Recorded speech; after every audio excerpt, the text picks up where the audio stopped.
Athletor podcast. We are back. We got a world team member in the house. I'm fired up, dude. I have been okay.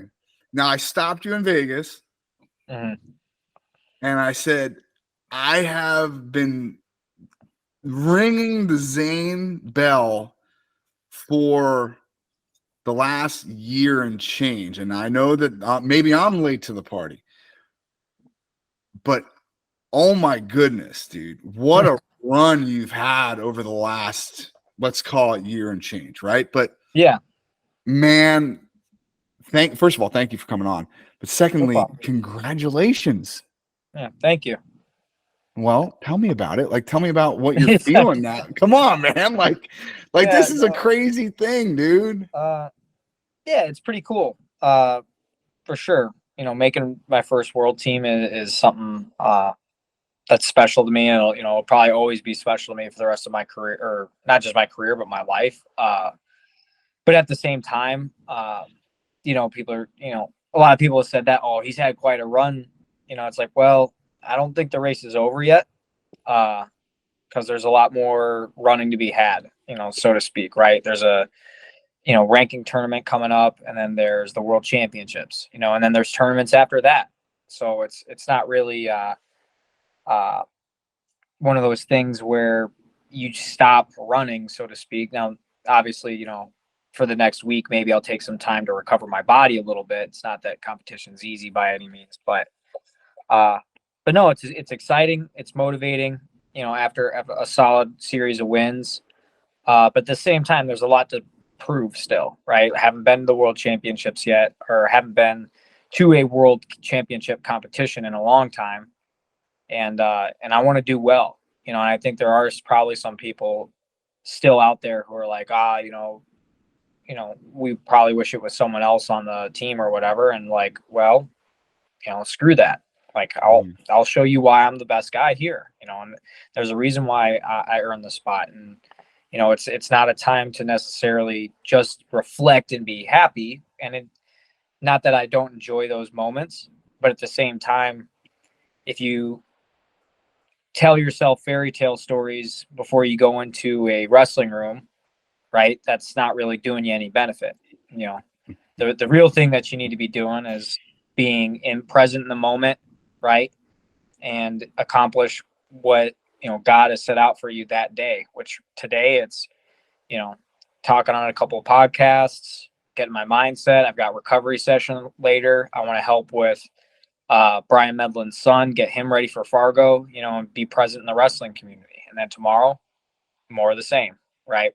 So Dude, that's kind of where my mind's at. But obviously I'd be lying if I said I wasn't also super happy and excited to make a world team. But no doubt. Got to keep it in perspective. Okay. All right. There's a lot. I think that there's a lot that goes into knowing that people do say, well, he might not be the best representative at the weight.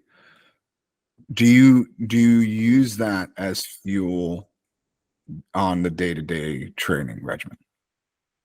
I wouldn't say that's my day-to-day fuel, but there are. It's more of whenever there are moments, certain thoughts in your head that come up, and maybe they're intrusive thoughts that you don't want to be there. You have to accept that you have random thoughts, and I can't control them. But then, you shift your focus on what thoughts are in your head that are more beneficial in the way that you think a champion would think, and more importantly, the way a champion would behave. And from everything I've seen, from Michael Jordan to Tom Brady to whoever, right? When people say, oh, they're getting old or whatever they want to say to cast doubt, there's always a response of effort and a response of focus of, I'll show you, and I don't think the world's out to get me by any means. But at the same time, I think that there's a lot to still prove in this world. And there's a lot in my career that I still want to accomplish and get done. And there's something to be said about actively pursuing it and at the end of the day, I really haven't won a world medal, right? And in a sense, Mike Poeta even told me, it's like, congratulations, you just won the qualifier for the world tournament. So if you think about it, like, oh no, that's terrible. That makes me feel awful. Yeah, it's like, really, you won. If it's regional, sectional, state in Illinois, okay, I just won the sectional tournament. Great. Congrats.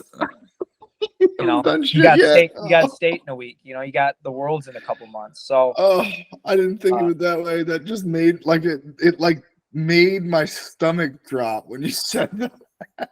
Yeah, and again, it's you could have that. You have that feeling, a little bit of that pressure of like, oh no, I'm not there yet. It's like, or you have that feeling of like, you know what, you're right.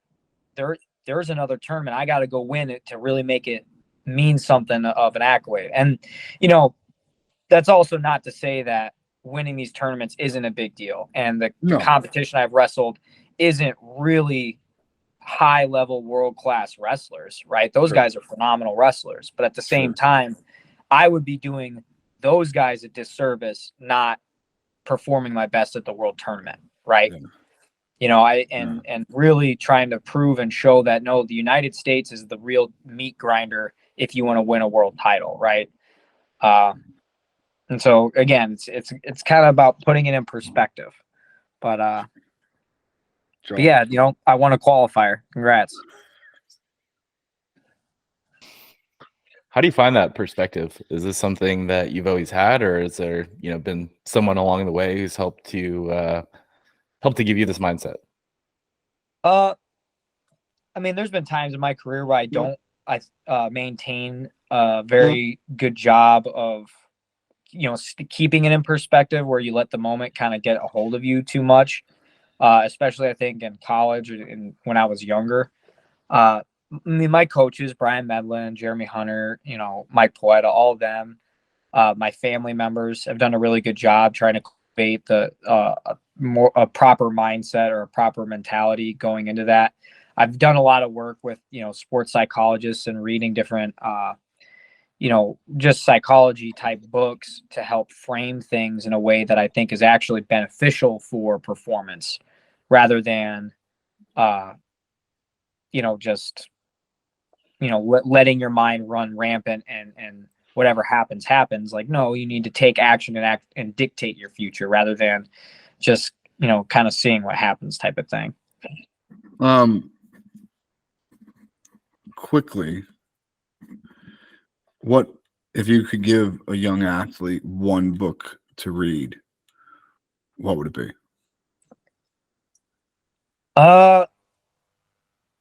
Yeah, actually, I could have pulled it over there. I think it's in my bag still, but I mean, the Bible, I think like you should read that for sure. But that kind of like actual more straight up sport is a book called The Happiness Trap.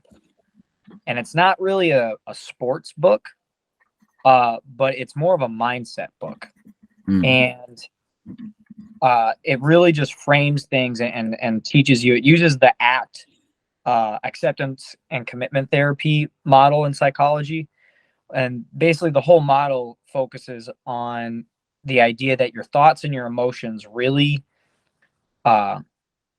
they don't have to have any power over you, right? And what matters is your behavior and your actions once you have thoughts and emotions, right?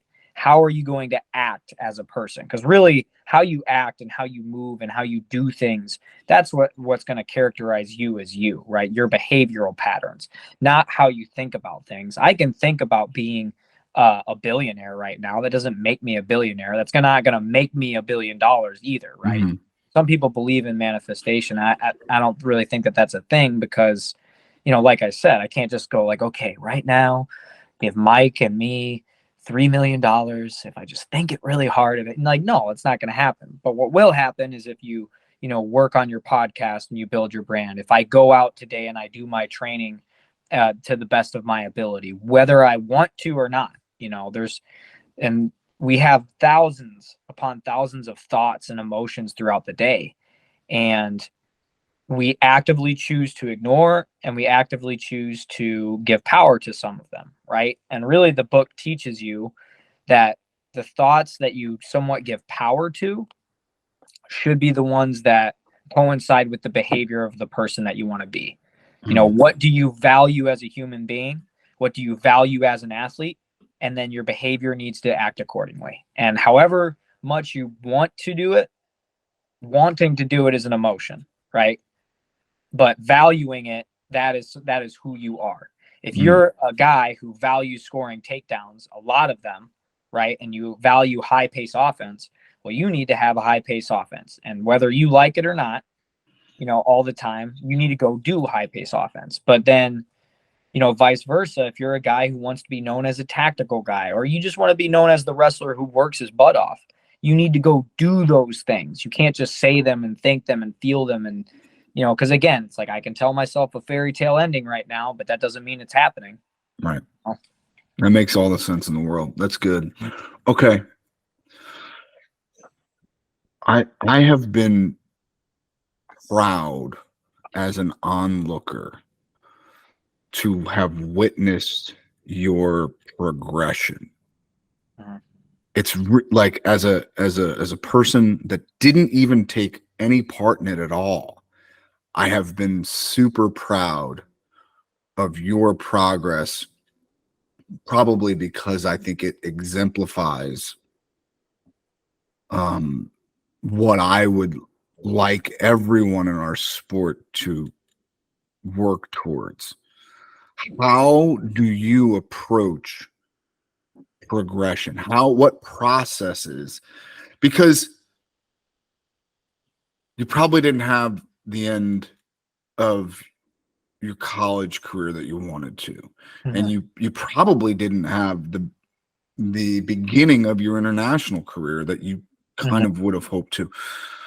But there has been this steady and deliberate emphasis on progress, and it's very obvious. How do you approach progress through this sport? Yeah, that's a good question. It's a big question, you know, to break down for sure. It's not like a simple thing, but I guess that's why we have these, you know, conversations, right? And first of all, you were a part of it because I'm pretty sure down in Oklahoma there was a couple practices. That's right. That we orchestrated. So don't act like fair enough. You haven't influenced me in any sort of way. That's not fair. true. Right. I think that's one of the mindsets is understanding, like, you know, I believe coincidences don't really happen, right? And so when you have opportunities to get better, you take them, regardless of how difficult they may be to execute, right? So, you know, if during, you know, hypothetical, of course, during a situation when we're not supposed to be practicing and you find a bunch of guys who say, hey, let's all practice together and not like tell anybody. In May of 2020. In May of 2020, I'm just saying, you know, something like that. Oh, hypothetically. Yeah, hypothetical. This is all hypothetical, right? You go do it. And if you have to drive 10 hours to some random state to go do said thing, because that's the best opportunity you have, that's what you do, right? You know, things like that, I think, are part of it. So, you know, finding as much opportunity as you can to squeeze it in. But then also, I think, belief in your system a little bit. I think a lot of people lose sight of that. A lot of especially at the younger level, I see a lot of kids or high school kids when they start to get good or they start to learn wrestling, like that they become the intermediate level. They get a little ego about them, and I fall to this trap all the time. You know, I have to always constantly pray and check myself to make sure I don't, you know, overvalue what I'm doing. But understand, like, hey, if your coach is telling you to do something and you think you know better, it doesn't matter if you think you know better. Your coach is telling you to do something, right? And even if it's wrong, believing in your coach and believing that this is making you a better wrestler is much more important in the process and in the moment, rather than actually it being, you know, super crucial to your high crotch, right? Or whatever. I think that's part of progress as well, is believing wholeheartedly daily in the small things that you do. And then over time, And my dad used to tell me this all the time, whenever I would do ropes after practice and no one else was there, or whenever I would be running or push-ups or whatever it was, and there wasn't really a lot of people all the time surrounding me doing it. And a lot of times it was my dad telling me to go do it, and I had to go do it, and there's no one there, right? But one, I wanted this thing, and so I behaved accordingly. And two, understanding that it's pennies in the bank, right? If I get to put more and more pennies and more dollars, just cheap change in the bank over time, on top of the big practices where you're getting money essentially in wrestling value, well, at the end of a year, all of a sudden I netted $50 more than the guy next to me, right? And maybe that guy was the state champ this year and I got 7th. Well, now I'm within $50, right? As opposed to being behind this guy. I've caught up to him. And now next year, if I apply the same concepts, maybe I overpass him because I'm just doing that daily routine and that belief of sticking to the system of kind of what's been given to me and, going wholeheartedly into it. And, one thing Medlin says a lot, and Poeta and Jeremy, and we all believe in it, you will not have any shame in yourself giving more to the sport of wrestling or whatever it is you do. If you're a violin player, you're not going to have any shame to dive more into your craft than you were before, right? And doing more for your craft isn't necessarily actively doing things. Sometimes it's learning how to take rest, how to actively, when you come home at night, how do you learn how to wind down so you can sleep and recover properly? When you get up in the morning, I don't have to necessarily go out and do 5 miles every morning to be a phenomenal wrestler. Sometimes it's just getting up every morning and going for a walk because I need sunlight and I need to get my mind ready for the first practice of the day, right? And consistency over time of doing those small tasks is really what builds progression, right? And understanding you're not going to be perfect in this process, right? To say I didn't eat a single piece of chocolate or anything like that going into any of these events, it would be a lie, right? But instead of, binging and having a mountain of candy bars, maybe I just have one Reese's cup that night because it's like, you know what? I enjoy life. I want to have a piece of chocolate and it makes me relax and kind of enjoy life in this process of getting better. Like you said, the process of getting better, and lastly, you just have to love it. You have to love the process of getting better, right? Because wrestling's not really, I think Kyle Snyder said it in one of those interviews before the event for Final X. Wrestling's not necessarily a fun sport. Mike, I'm pretty sure you don't grab your friends on the weekend and go, hey man, you want to go do some single leg drills? Maybe you want to do some speed throws, some inside trips. I mean, you might after a couple of drinks on a dock and see who could throw each other in the water type of thing, but you're not actively, pursuing that because that's hard. It's really difficult. But if you love wrestling and you enjoy wrestling, right? You enjoy that feeling of the struggle and then growth, enjoying the thought of, man, I'm having trouble. And then I humble myself with a coach. And then the coach tells me something that lets a light bulb go off. And all of a sudden it's clicking. That's what you have to pursue and enjoy. Right. And just constantly be in the hunt and love for those things. It's, same thing as having a relationship, right? You need to enjoy and love the person you're with because you're not always going to be having fun with that person, right? A healthy amount of fighting is important in relationships. It's just how are you going to work through those things?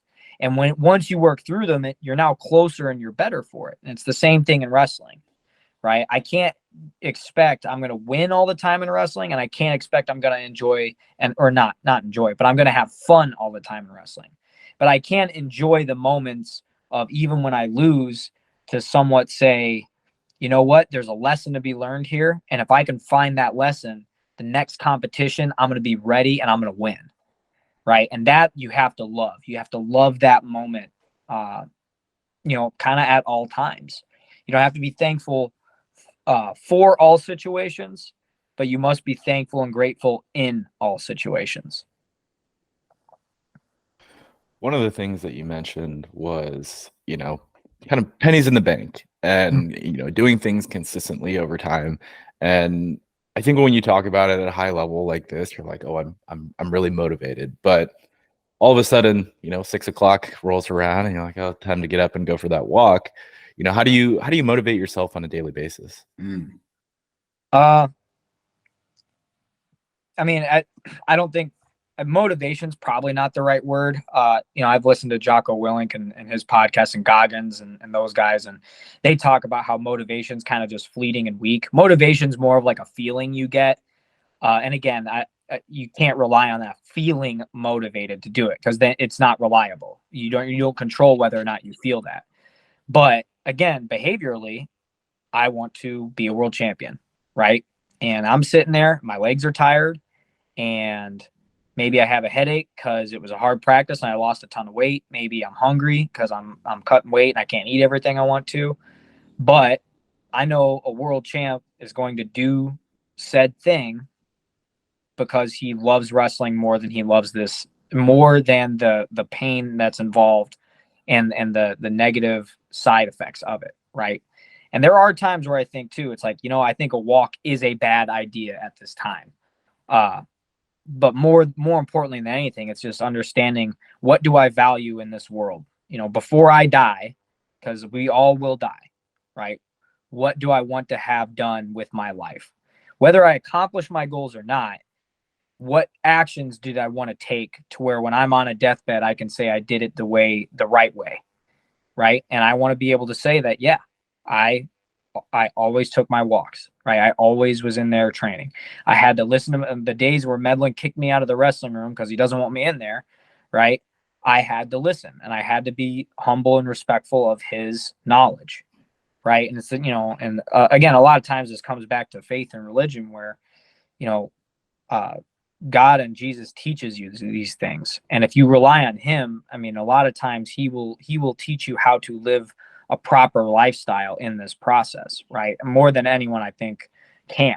And he gives you more than just wrestling too. But specifically from a wrestling perspective, though, it's just, have your behavior coincide with what you want to get done, not just how you feel, right? So in the moment, if you're not relying on your motivation, are you like what's going through your head? Is it, oh, I know that a world champion is going to do this, so if I want to be a world champion, I got to get up right now? Is that kind of the thought process? It's believing. Like, I believe a world champ would get up and do this right now, right? I believe a world champ, or I believe more, not just a world champ, but I believe that the best thing for me right now to give me the best chance at accomplishing my goals is this. So I must do that. Not an exception, not a negotiation. It must be done, right? It's Medlin uses that term a lot whenever we're drilling, right? It's non-negotiable, right? If I am wrestling someone like Thomas Gilman, I can't hang out in underhooks, right? I have to fight hard in every position. If I don't, I'm gonna get whooped. It's non-negotiable. Non-negotiable. You start getting yourself butt towards the line. Non-negotiable. You have to start circling in. Yeah, or before that. That. Not everything is contested, and is it perfect? Was it perfect? No, but the mentality is the same. My feelings right now doesn't matter. It's non-negotiable what I have to do. And I have to go and try to execute those things to the best of your ability, non-negotiable. I have a count of 7 times so far you brought up Brian Medlin. Mm-hmm. Between you and I and everyone listening to this podcast, real secret conversation. Real super secret.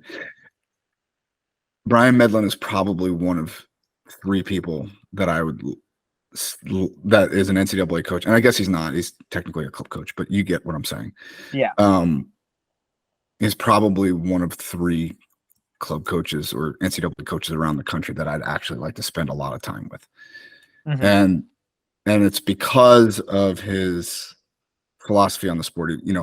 So many times I talk to these coaches and they're always trying to sell me something. They're just like, whether it be their program is the best or whether it be their facilities or their whatever. Or they've got a alumni. kid. And sometimes they sell themselves. Like I would even say sometimes they're trying to sell themselves, right? They think if they say the words that are in their head, it'll be true. Right. And it's like, well, that's not really how it works. You sure? Yeah. Okay. So we all kind of agree on that. Mm-hmm. When did you meet Medlin, and how did your relationship grow? Because it's so obvious that he has had a tremendous. Let's go back the other way if you can. No, yeah, I'm just making sure my battery isn't. Okay. How did you meet Medlin, and how did you develop a relationship with him? Yeah, so this was a debated topic actually in the history of like the state, Illinois wrestling, Fargo, and all that stuff between Mike Powell and Brian Medlin. Mm-hmm. Mike Powell was like, "Hey man, I found Zane Richards. He came to an Oak Park camp and I found him." And Medlin goes, "That's not true. I'm the one who found him because I did a camp down in Champaign, a year or two before you even knew this guy, and I coached him there." And then, they would get into the cute little bromance debate. And then, I'm just sitting here like, I don't know what to say. But it came down to, Brian Medlin did, first of all, to clarify, Brian Medlin did find me first. And it was a camp in Champaign, Illinois, believe it or not, which is funny that's where we seems apropos. Go ahead. Yeah. And he was just doing a random Greco camp. And, me being the psychopath I was, it was like, oh, there's a camp opportunity, on this random weekend where I could be doing anything else. Let's go wrestle, And according to Medlin, he kind of didn't really even want to do the camp very much just because he didn't think the turnout was going to be very good. And it was, just kind of through coincidence we met. And, Medlin tells me like the first real thought or memory he had, he was like, who is this weird kid asking me all these like wrestling questions, like not questions that most kids ask at camp of like, were you an NCAA champ? But actually like, hey, so when you have an underhook, like, does my elbow need to be here or here? And for him, it was very strange because he's like, what? Like, why are you're asking technical questions? Like, this is not. And then to him, he's just like, okay, I'll coach, I guess. Yeah. Like, yeah, your elbow needs to be here. Like when you're doing Greco, you need to attack the wrist here. And he actually, from the get-go, he would put me in really hard situations at the camp. And I don't know if it's like he was testing me or not, but I was just appreciative for it. And since then, our relationship would just grow because it's always stemmed from that. I came to him with questions and belief that he had the answers to them. And he's always more than happy to find an answer. Whether he has an answer in the moment or not, he gives me the best response he can give. And then if not, he'll go and research it and come back to that. And just through the years doing freestyle and Greco at Illinois, and even when I was in college, in the off season or during winter break, I would go to Washington, Illinois, and I would spar with Brian Medlin because he had knowledge of wrestling. And it was a great relationship to have with the guy. And sure enough, now he's my personal club coach. And, and then now where we're at this point. And there's a lot more to get done, but the relationship, is gotten stronger through the years, I believe, because we've been very honest with each other and how we feel in certain moments or what we believe. And ego wise, it's the less ego we've brought to the table, the better. And I think, moving on from here, the same thing needs to happen. We'll probably talk about the matches with Thomas Gilman, and I got to sit there and listen to the 50 things I did wrong in the matches. And I'm more than happy to hear them because I know that those are things that are going to make me better at wrestling, right? And they're honest, they're the truth, and we need to address them if we want to go beat guys like Aguyev out at the World Championships. Yeah, Aguyev. We got to deal with the Russians again. Speaking of Russia, perfect segue. Thank you very much. You spend some time there on a yearly basis, don't you? Yeah. Talk to me about Ossetia.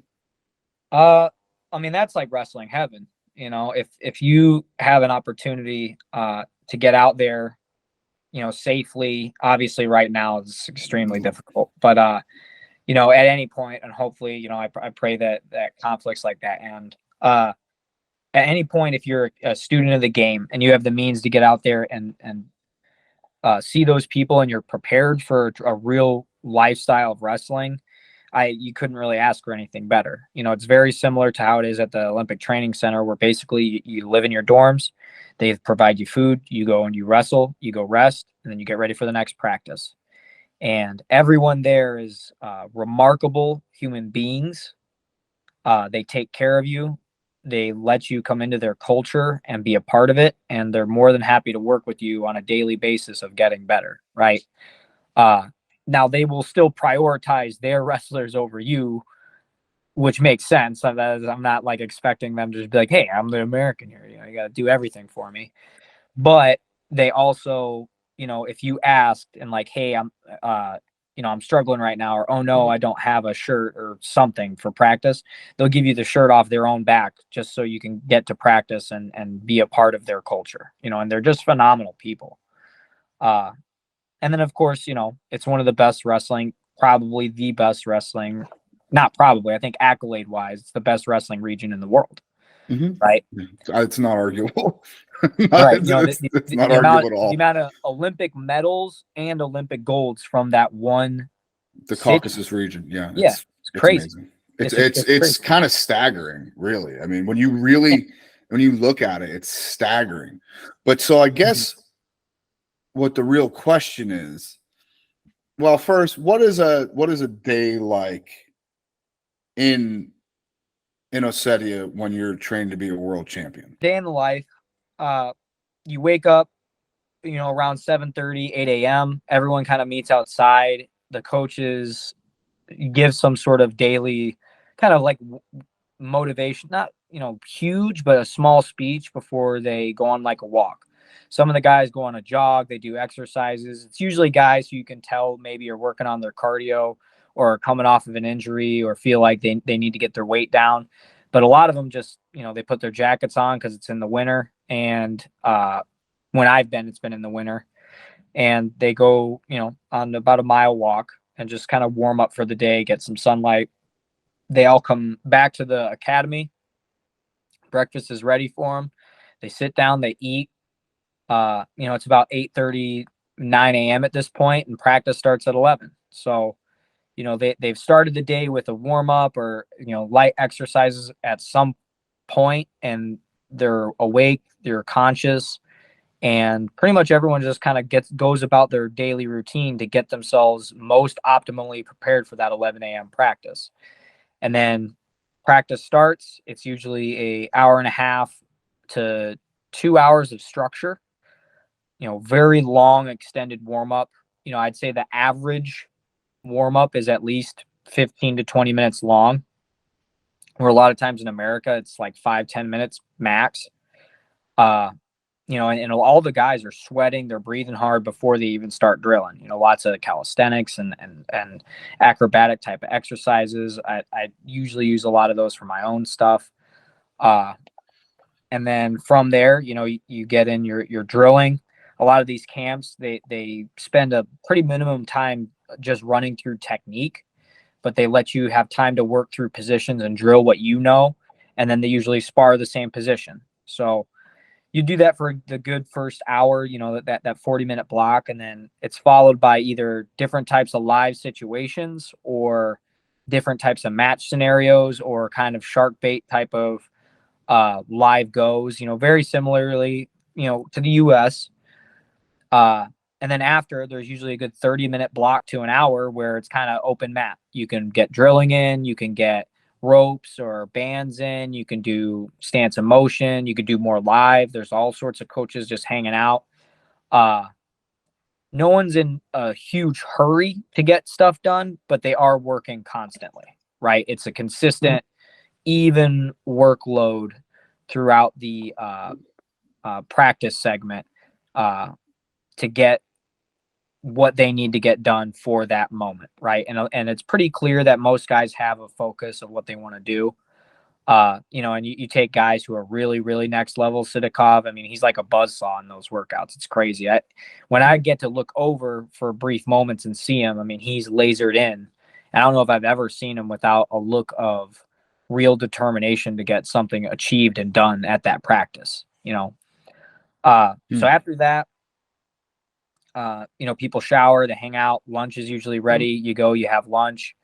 And then once you're done eating, lunch with the crew, you take maybe a little bit nap and you kind of get ready for the same practice in the afternoon, which is at 5:30.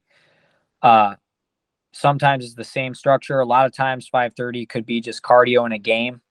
But most people, they spend time doing something during the warm up or after the game, wrestling productive.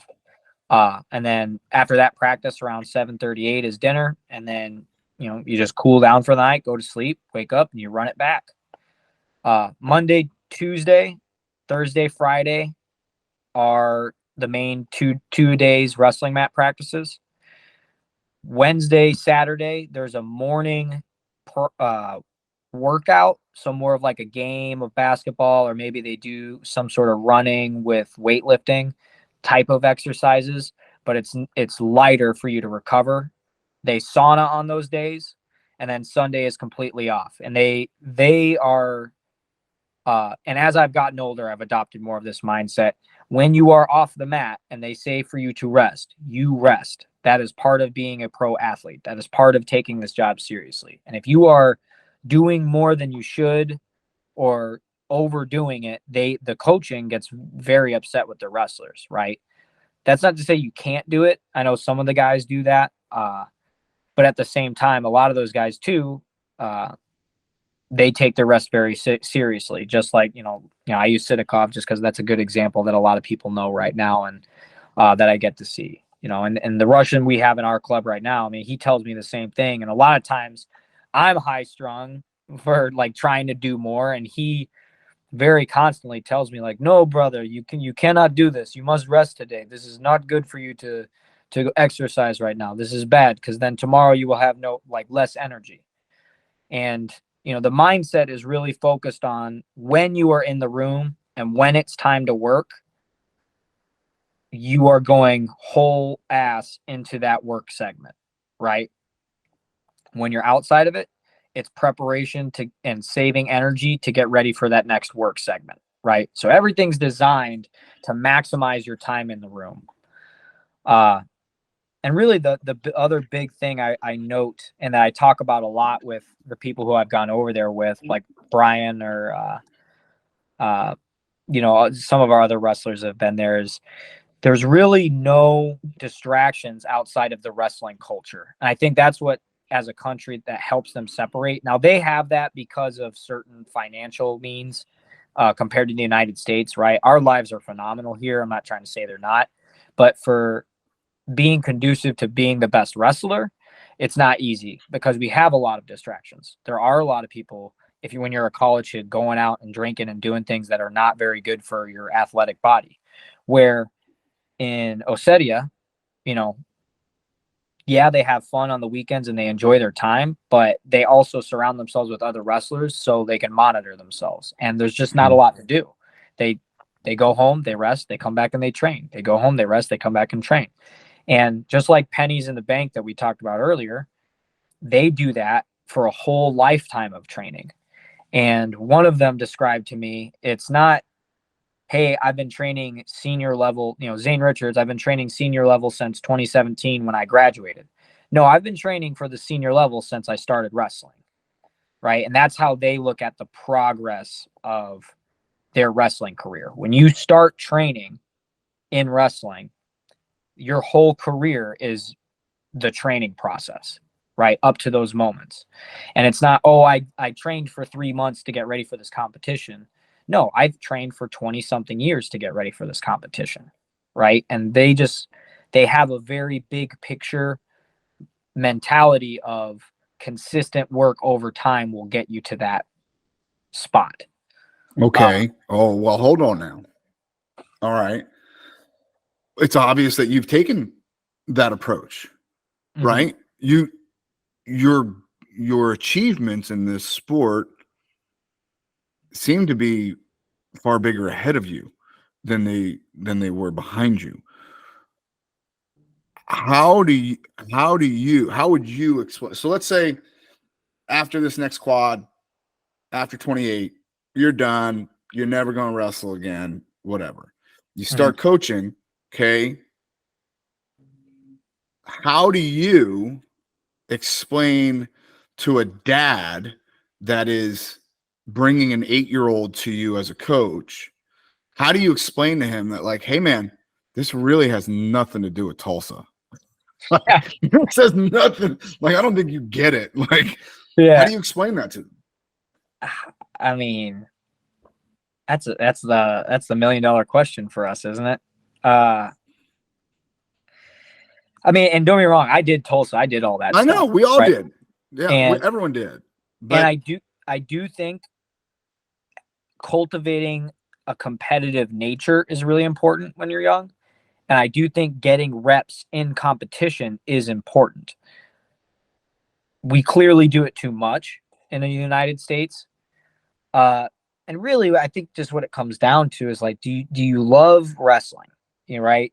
Does your son, is he enjoying wrestling? Right? He may not think it's the most fun sport. He may not want to do it the majority of the times you bring him to practices. But is he enjoying the camaraderie, the process, getting better, overcoming challenges? Is he enjoying that part of it?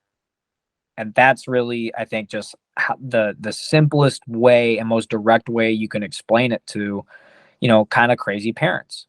Because honestly, the outcomes of who wins when we're done are not important. And it's easy for me to say right now, right? Like, I just made a world team. So I can say it's easy when you're, yeah, thanks, man. It's like, great. Now say it for someone who isn't there, right? But at the same time, several years ago, I wasn't. That's right. That's right. And, for a long time, I wasn't. I really hadn't won a major tournament for a very long time. And so, and that's not to say I wasn't having success and I wasn't, this, that, and the other. But the thing was, I enjoy and love wrestling. And I know that this is one of the many gifts God has provided for me. And if someone gives you a gift that is this awesome and phenomenal and something that only someone can give you as a gift, you should use that to its full extent and enjoy every aspect of it, right? Some of us are wrestlers, some of us are guitar players, some of us are engineers, some of us are just really wholesome people. And really diving headfirst into those things is super important. Now, I always promote, especially young men, to wrestle because sports is a phenomenal thing for people, and wrestling is the best sport as far as teaching young men how to be men, right? And what's more important for those kids going to Tulsa than winning the Tulsa national title is, are they enjoying the process and are they learning how to become young men for our society, right? In the process of doing that, by all means, go whole ass into learning every technique and drilling and getting better, right? But the mentality isn't, I want to have these accolades, right? And you can want those things. Those are good. Those are important. The mentality is, am I getting the most out of myself every day towards this thing I enjoy? This thing I love and I enjoy, am I doing everything in my power to get the most out of it, right? If you do that, I mean, you do anything in life.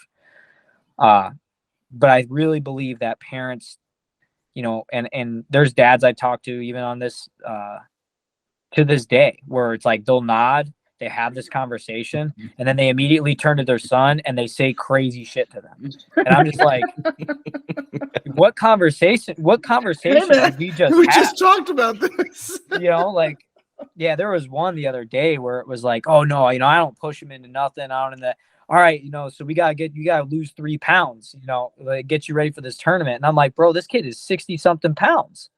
Like, that's a good percentage of his weight. That's a lot of push. Yeah, we're talking like 5-10% of a kid. Like, that's insane. Like, no, like, who cares? why is he even going to this tournament? Right. And that's the thing. And, if I wanted to do the X and O's talk with the dads, a lot of times, if I wanted to be honest and brutal, I'd say, hey, your son can't even do a single leg right. So he shouldn't even be going to this tournament. Right. And if you want to add like the emotional dig, you'd be like, I'd be embarrassed if that was the type of quality I was bringing to a wrestling tournament. Right. I would never say that because I don't think that helps anything. Right. But at the same time, it's that kind of weird disconnect from what really is important, what mindset gets you there, and what we actually do as a country. I think it's a disconnect, yes. But I think that the governance that we choose to put on other people, they don't see it as governance on themselves. They're like, well, you really shouldn't cut weight at a young age, and except for my kid, because he can do it. He likes it, and they'll make excuses. Right. They really truly. So it's such. Yeah. By the way, I'm not a dad right now. No. I get it. Give it like 5-10 years, and Zane Richards is the most toxic parent in wrestling. No. But I don't think that's true. I don't think that's true. But just so we're clear, that is where we're at right now. And I think there's a lot of truth to that. It's really frustrating. It is like I had a kid. I'm going to share a very frustrating scenario that happened less than 24 hours ago. I got insight into a kid's and maybe a dad's mentality that I hadn't had insight in beforehand. There's this military dad, and he's wonderful. Like, he is pretty darn hands-off, but you can tell that the boy is being robotic in his approach and not critical. Here's what I mean by that. He came up to me and Coach Myers after practice and said, what can I do to get better? Myers, first of all, was like, whoa, okay, that's awesome. I had heard this question from this kid before. I didn't say much. He goes, well, you can do this, but like, this is in between sessions, right? So like, so we had a 4:00 session and then a 6:30 session. So you have ample amount of time in between sessions. You got about an hour. Here's what I would do, young man. I would get into a stance and I would absolutely do some of those banded level changes and attacks, because right now you're just not penetrating to a leg. And he goes, yeah, okay, I'll do that after practice. Like, you just asked us what you could do. Yeah, go do it. And then told us that you were going to do it on your own terms anyway. Oh, you're just regurgitating a thought process that your dad probably gave you. Like, hey, go ask the coach what you can do to get better. Right. Yeah. You hear from coaches asking questions is a good thing, but then they don't know the why you should ask questions, right? Or they don't understand that, okay, now that we have this information, what do we do? Right. And that always goes back to, well, your behavior is the most important part here. Behaviorally, you asked a question, but now behaviorally, I go do the thing that I now know gets me closer to the thing. And like I said, the crazy thing is, a lot of times it doesn't have to be 100% accurate, right? It doesn't matter. You just have to believe it and do it, right? The kid just has to hear that and go, you're 100% right, coach. And then he, without any other sort of direction, he walks over, he puts bands around his ankles, and he starts taking leg attacks. And even if it was just for 10 minutes, right? Not a ton of time.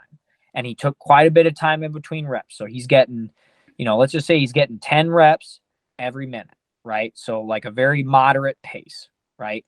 Takes time, one good shot, relax, good shot, right? If he did that consistently, probably within a month's time, his leg attack would look ridiculously fast compared to it was a month ago, right? And now, like we talk about, what if you did that for 20 years? What if you did that for 20 years? How good would your leg attack be, right? And, you know, America incentivizes success early and often. I get that. But at the same time, it also rewards consistency, right? And Isaiah Martinez and I talk about this a lot. Consistency might be the hardest thing to do in sports, right? It's probably usually when you measure sports metrics, it comes down to consistency, Sure. right? Sure. Most of all baseball numbers are consistency numbers. Same thing with shot percentages and everything, you know, football, basketball, it's just consistency measurements, right? So why would you not take a consistency approach with your training if the whole area of sports is kind of based around consistency, right? And again, like I said, I say 10 shots a minute. What if he did 3 a minute? 5, whatever. 5, whatever. You know, 1. He just did 6 to 10 shots after good shots after practice, right? Well, if he practices 5 times a week, that's 50 shots a week at 10 extra, right? And then we have 52 weeks in the year, right? So we got half of 1,000 shots, right? Over the course of a year. Over the course of a year, right? Half of 1,000 shots. That's a crazy amount. And we're talking of like the most minimal amount of extra training, right? So, you know, who knows how much you can actually get done if you just apply yourself a little bit more, you have consistency with your training, right? And you trust the process. And again, all the other good things too that you get that comes from training and enjoying the sport happen when you adopt this behavior. Because over time, the kid, it gets better. He develops a passion and love for the sport because he sees his skills grow. And now he actually starts to understand what it means to love wrestling, right? To love this thing that, you know, sucks essentially, right? Of course, you know, wrestling doesn't suck, but No, you but get it's what I'm saying. difficult. It's difficult. But it's incredibly difficult. It's incredibly difficult, right? It can suck. There are parts of it that do, for sure. Absolutely. But and that's not to say there aren't times to actually learn how to do weight cutting right and all this other stuff, but we focus so much more on that percentage of the pie when that percentage isn't going to matter over the course of 10 years. That's right. Right? The percentage that matters is when the kid asks the question, he applies himself, and he does a little bit extra work after practice. And even if he didn't do extra work after practice, if he just took the information and applied it to the next practice, right, that would be more beneficial, right? So he's not even spending more time. He's just spending more efficient focus on what he actually needs to work on, right? Because I get it. Some kids don't have the ability because they come from a family where time is limited to spend more time on the sport. Okay, maybe you're dealing with that. So when we're in here, we're going to pinpoint the number one thing you need to work on, and we're going to solve that problem right now. And then tomorrow, we will solve the next problem. And we're just going to be super efficient with directing our approach of what is the most pressing problem that we need to fix in your wrestling, right? And I would even say that mentality is better than what 90% of kids and youth wrestling is, which is more. We got to do all this crazy stuff that really doesn't have any validity to it, instead of, you know, like I said, the Russian mentality. Okay, next practice, we're going to really focus on underhooks. We're going to drill underhooks. We're going to rep underhooks. We're going to spar underhooks. Okay, great. Good practice. Go relax. Any extra thing, coach? Nope. You're done. You're done for the day. You're kicked out. Right? And if you didn't think you got enough out of this practice, well, next time you're in here, you need to focus more, and you need to be more deliberate and focused, and you need to get more reps while you're in here, not always while you're outside. Because like you said, you there's that trap of a kid says, oh, I'll do it after practice. But how many times do kids actually do it after practice? Or better yet, when they do the reps, how quality are the reps after practice? Sure. Right? Yeah. Mm-hmm. If you take 10 crappy single legs that whole time, well, what good did that do you? You just built 10 bad habits. Yeah. You're actually taking those pennies out of the bank. Exactly. No, you're right. You're actively ruining your portfolio. Mm. Right. Well, and at this point, it's not pennies. It'd be like $10 for inflation, but still. Is there anything that you're doing to kind of track your consistency? No. Well, actually, yes, that I am. So, nothing as in terms of like I have a chart of things I have to do, and because I believe that's where you start to get to. For me personally, you're getting a little bit too high strung about the sport, and now you're not really enjoying it anymore. You're just trying to hit certain things, right? That doesn't mean there aren't times when you do that, but some things I do for cardio training is like heart rate monitor, right? Because a heart rate will measure your intensity level. And it's what it is. If your heart rate's high and you're keeping it there, well, I know how hard you're working, right? You tell a lot of kids to go do a hard run or to do sprints or to do this, and you don't know whether or not their effort is there. That heart rate monitor is consistently telling you if it's there or not, right? And the other big consistency things is just having a coach to watch you while you drill, and I give good, I took a shot. I thought it was really good. And I look over at Medlin and Medlin goes, "Hey, your head was down," or, "Hey, that wasn't fast enough," or, "Hey, you got to pull more," or whatever. And in my head, it's like, man, I thought I ripped that thing, but you know what? I trust Brian.